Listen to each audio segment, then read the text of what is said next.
All right, let's talk about something that trips up so many people. If you've ever moved into or out of California, you might have gotten a tax bill that made you do a double take. Well, today, we're doing a deep dive into exactly why that happens. We're going to break down a really common, and often very expensive, misunderstanding about California's part-year resident tax calculation. This right here, this quote absolutely nails the problem. Most people think, hey, I moved out of California, I'm done with their tax system. You assume you've made a clean break. But that idea is just, well, it's flat out wrong according to the state's tax code. And we're about to see just how wrong it is.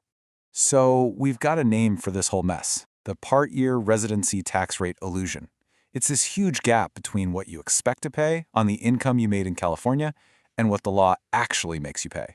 And trust me, that gap can easily mean thousands, sometimes even tens of thousands of dollars in surprise taxes. Let's dig in.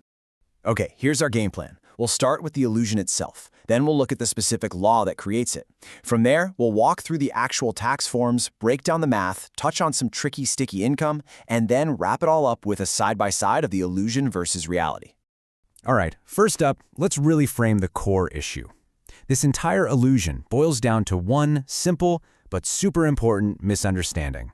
It's the difference between the income California taxes and the income California uses to decide your tax rate. And in their eyes, those are two very, very different things. So to really get this, we have to go straight to the source, the law itself. Now, this whole calculation isn't some weird interpretation or an audit trick by the Franchise Tax Board. No, it's written right into the California Revenue and Taxation Code. It's the law, plain and simple. Here it is, the key piece of the puzzle. California Revenue and Taxation Code, Section 17041, subsection B. The law basically says, hey, to figure out your tax rate, we're going to look at everything you made all year, no matter where you lived when you made it. This is what's known as the California method, and it's specifically designed to stop high earners from getting a tax break just because they moved mid-year. So how does the state actually do this? Well, the law sets up this kind of clever three-step process. Step one, they pretend you were a California resident all year and calculate the tax on your entire global income. They call this the tentative tax. Step two, they use that big number to figure out your effective tax rate. And then for step three, they take that high tax rate and apply it only to the income you actually earned from California sources. And boom, that's the illusion in a nutshell.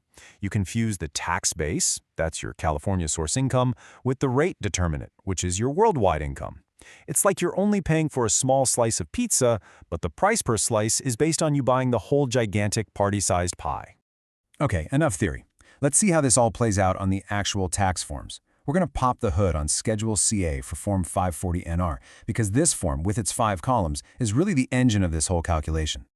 First up, Column A. This is super simple. It's basically a copy and paste job from your federal Form 1040. This is the starting line. It's your total global income for the entire year, period. Then we get to columns B and C. Think of these as the California translator. They take those federal numbers and just tweak them to match California's specific tax rules. For things like state tax refunds that are taxable federally but not for the state, or maybe interest from another state's bonds. And now for the big one, Column D. You really want to pay attention here, because this is the number that sets your tax rate. It's your total worldwide income after all those little California adjustments. This number is the engine that drives the whole calculation we've been talking about. And finally, we get to Column E. Now, this is the number everyone thinks is the only one that matters. It's the slice of your income that California can actually tax. But here's the kicker. The tax rate applied to this slice is completely controlled by that much bigger number back in Column D. All right, let's get to the main event, the pro rata calculation on Form 540NR. This is where the rubber meets the road, and honestly, it's where the math can really sting. So you flip over to the main Form 540NR, and you look at line 31, which is called the tentative tax. Now, where does this number come from? It's calculated based on line 19, your total taxable income, which comes directly from that all-important column D on your Schedule CA. Remember, this is a purely theoretical tax. It's what you would have owed if you'd been a Californian all year earning all your money. Let's make this real with an example. Say you made $1 million total this year. Nice job, by the way. But only $100,000 of that was actually California-sourced income. So what happens? First, the state calculates the tax on the full $1 million. That's a huge tax bill, maybe around $120,000. Then they figure out the ratio. 100K is 10% of a million. So your final tax is 10% of that huge $120,000 tax bill. And this is the punchline of the whole illusion. You think you're just going to pay tax on your $100,000 of California income, right? At a low rate. That's maybe, what, $6,000? Nope.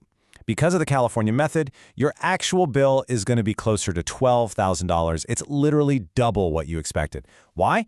Because you're paying tax on $100,000, but at the rate of a millionaire. Okay, as if that wasn't complicated enough, there's another layer to this. Certain kinds of income, and even some tax credits have this sticky quality. They can follow you and create a California tax bill even long after you've unpacked your bags in another state. A perfect example is non-qualified stock options, or NQSOs.